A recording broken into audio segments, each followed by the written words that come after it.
Good morning. Now then, we are going to pick up our readings today by a lot. I want to drop about 4 in total. They will be trickling in as you guys wake up. It's now afternoon actually on the East Coast. So we're going to look at your next chapter first, which I believe has already begun during Libra season. If you've watched any sort of channels lately, my top love channels are Steve's Love Tarot, Soulful Revolution, Baba Jolie always comes out with something fresh, and they're all saying the same thing, which means you've got to sacrifice and look forward to whatever you have right now. The evidence is actually in front of you, which is interesting because if you've been getting cards like Emperor, the Empress, which are take charge cards, and if you've been seeing the Hierophant specifically, you'll be seeing that not only are you showing the way, but you're shining the light on a particular path, which a lot of people don't know about. So which direction are you going to go in? And maybe this video will be helpful.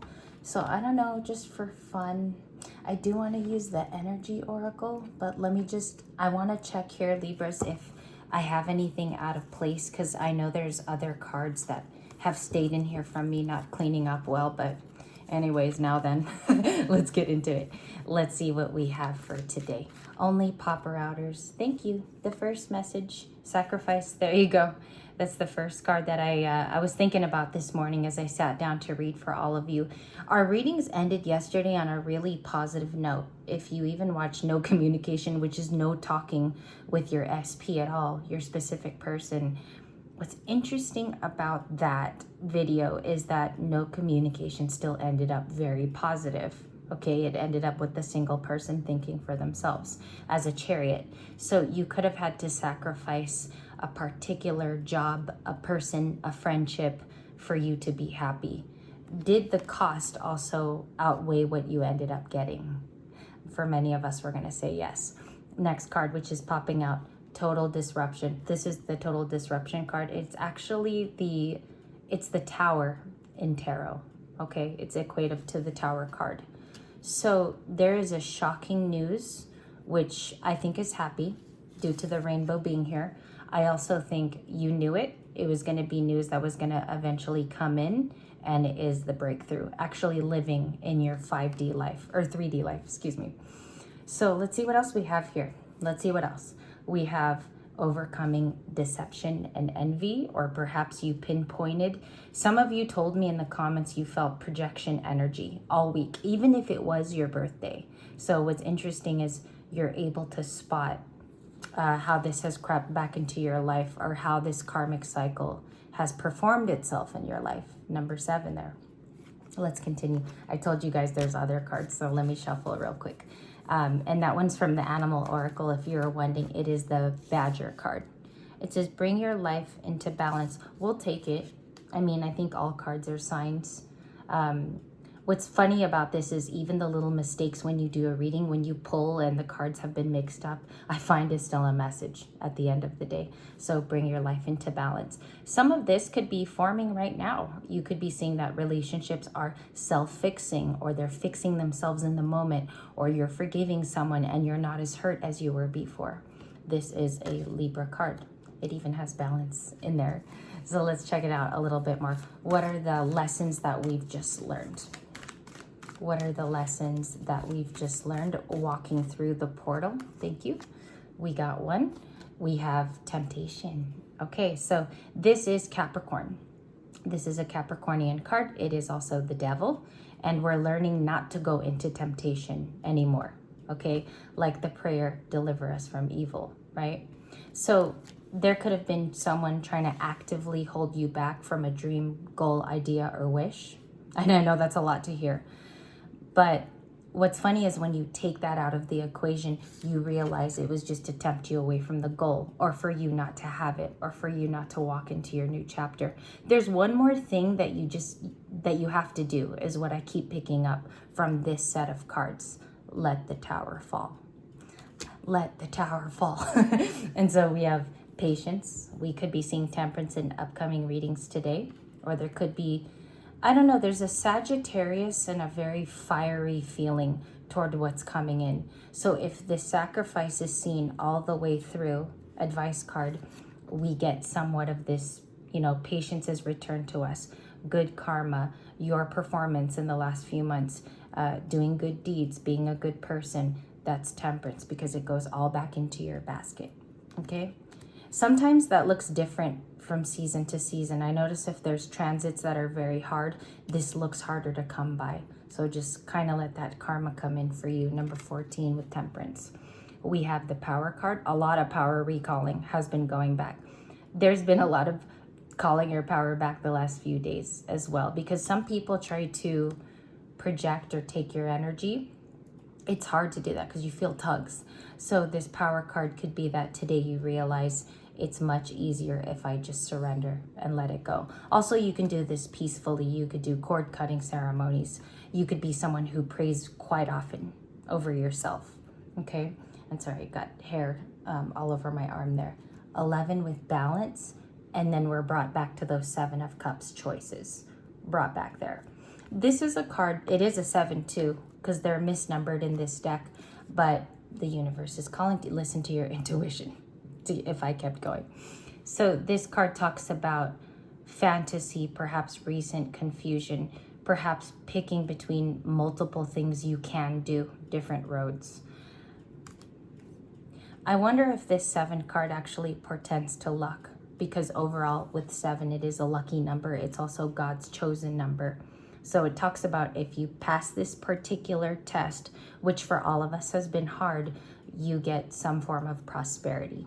Okay, whether that be a quiet prosperity for you and yours and your kids, or this is something that is working out in the environment as good karma. You get a lot of options, which all work out and are positive. Lucky number 7.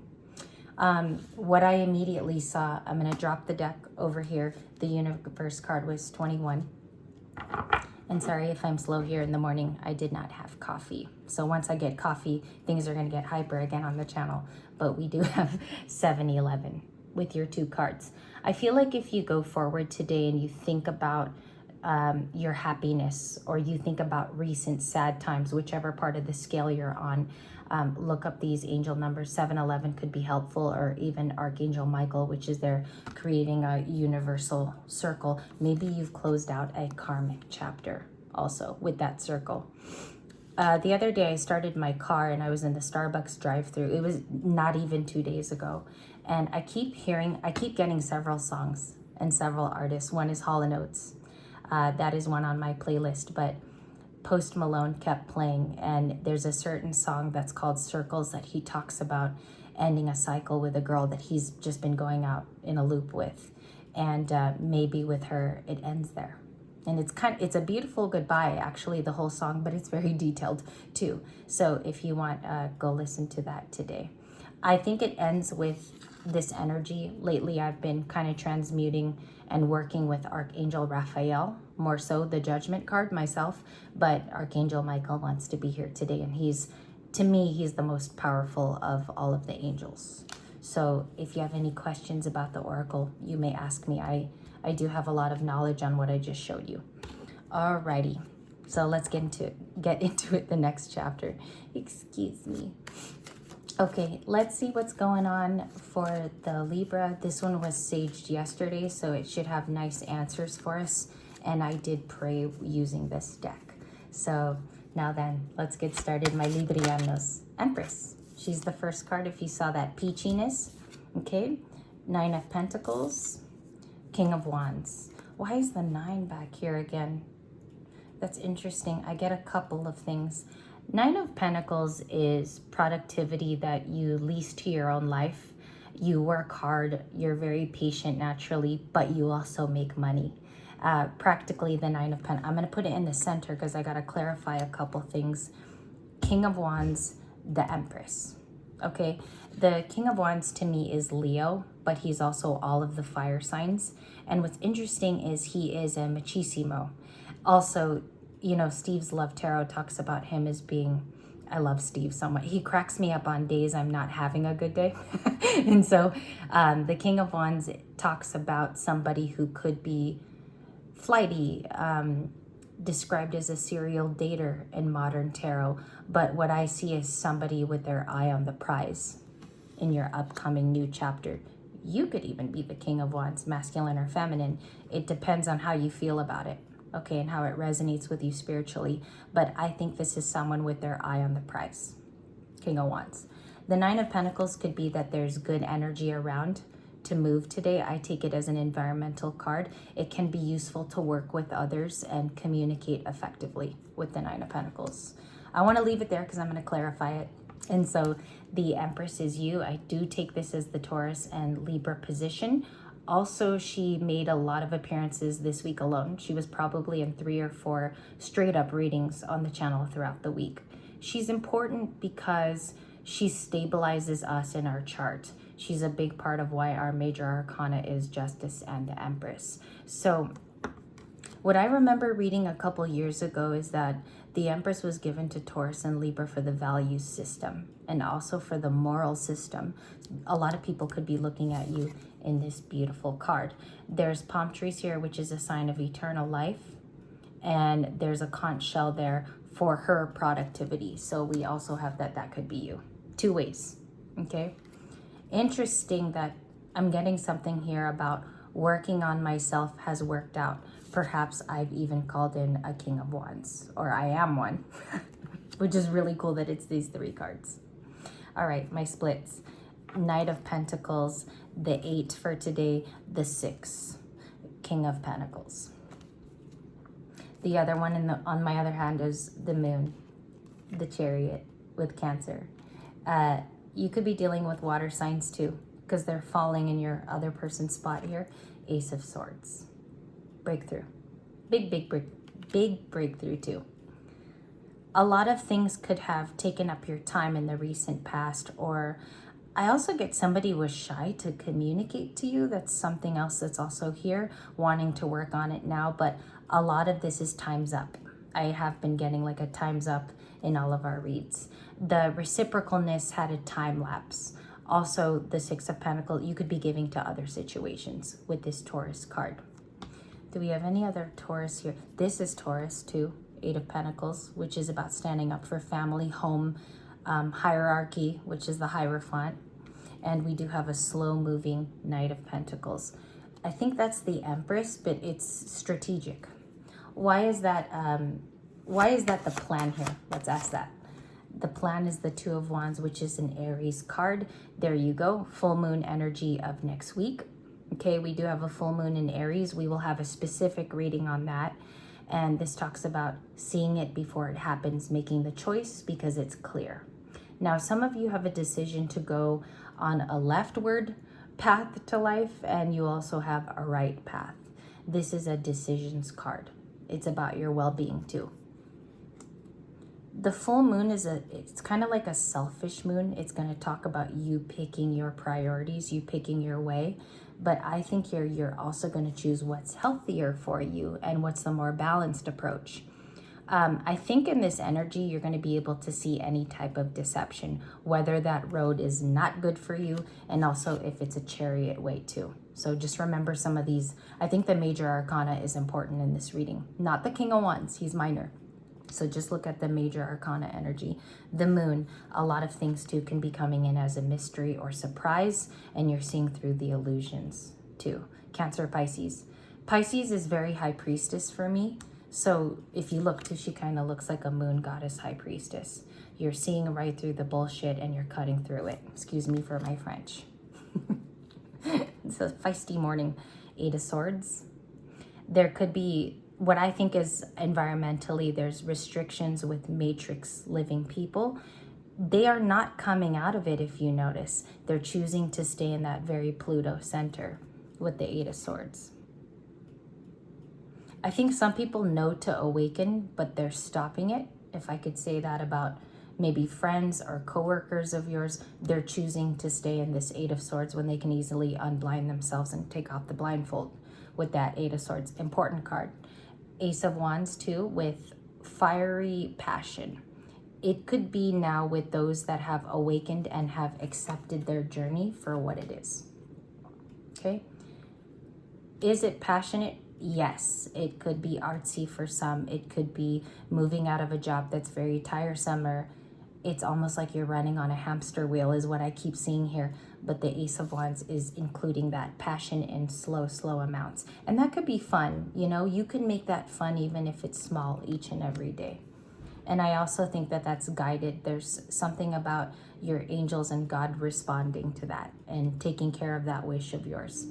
The Five of Cups wanted to come out. It was like coming out of the deck. I don't know why, but it was on the tippy top of my fingertippies. And the Five of Cups is about remorse. Let's clarify that, and then we'll close out the first reading before I am going to do new love today because it was a request. What is the Five of Cups? And I'm sorry if this one was heavier, but the other readings today will be light. The Lovers. I was going to say the loners. Maybe there are loners right now. The Lovers card is Gemini. So there, you could read this two ways. The Five of Cups is somebody in the past that has been recently sending you their thoughts. They could really love you. Okay, behind the scenes and behind all the lies. And another way is the Five of Cups can be regret for not doing something, okay, in defense of you.